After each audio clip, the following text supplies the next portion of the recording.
بسم اللہ الرحمن الرحیم۔ السلام علیکم۔ اپنے لیے دعاؤں کا طلبگار اور آپ کے لیے دعا گو کہ اللہ تعالیٰ آپ کو اپنی حفظ و امان میں رکھے۔ تو آئیے سنتے ہیں آج کی کہانی۔ احمد علی ٹنکو بہت شرارتی بچہ تھا۔ اسکول اور محلے کا ہر چھوٹا بڑا اس کی شرارتوں سے تنگ تھا۔ وہ تو بے زبان جانوروں کو بھی تنگ کرتا رہتا۔ امی ابو اسے سمجھاتے مگر ٹنکو باز نہیں آتا۔ آج جب وہ اپنی چھوٹی بہن نازیہ کو تنگ کر رہا تھا تو اس نے غصے میں ٹنکو کو دھکا دے دیا۔ ٹنکو فرش پر گر گیا اور زور زور سے رونے لگا۔ اس طرح وہ خود کو مظلوم اور معصوم ثابت کرتا تھا۔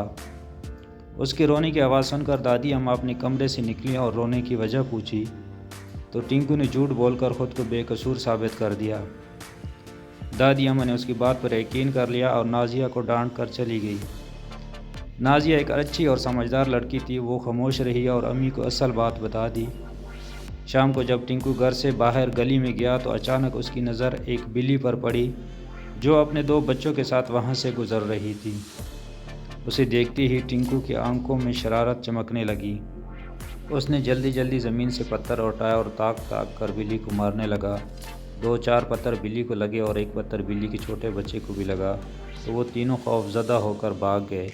امی نے اسے کئی بار سمجھایا کہ بے زبان جانوروں کو تنگ نہ کیا کرو، یہ بات اللہ تعالیٰ کو پسند نہیں، مگر ٹنکو یہ باتیں کہاں سمجھتا تھا۔ آج ٹنکو اپنے کارنامے پر بہت خوش تھا۔ وہ گھر لوٹا اور چائے پی کر تھوڑی دیر بعد دوبارہ باہر نکل گیا۔ ابھی اس نے گلی میں قدم رکھا ہی تھا کہ ایک تیز رفتار سائیکل سے ٹکرا کر زمین پر گر پڑا۔ اس کے ہاتھوں اور پیروں پر چوٹ آئی اور زخموں سے خون نکلنے لگا۔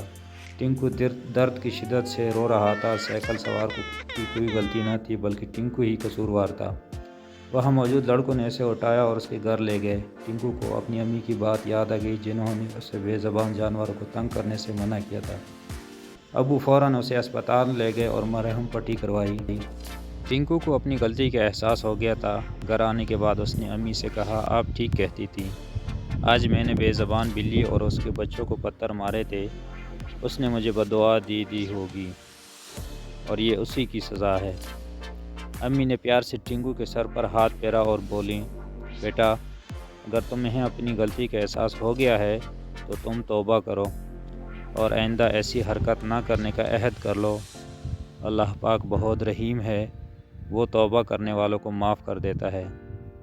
ان کی بات درست تھی۔ ٹنکو نے سچے دل سے توبہ کی اور امی سے وعدہ کر لیا کہ وہ کبھی کسی کو تکلیف نہیں پہنچائے گا۔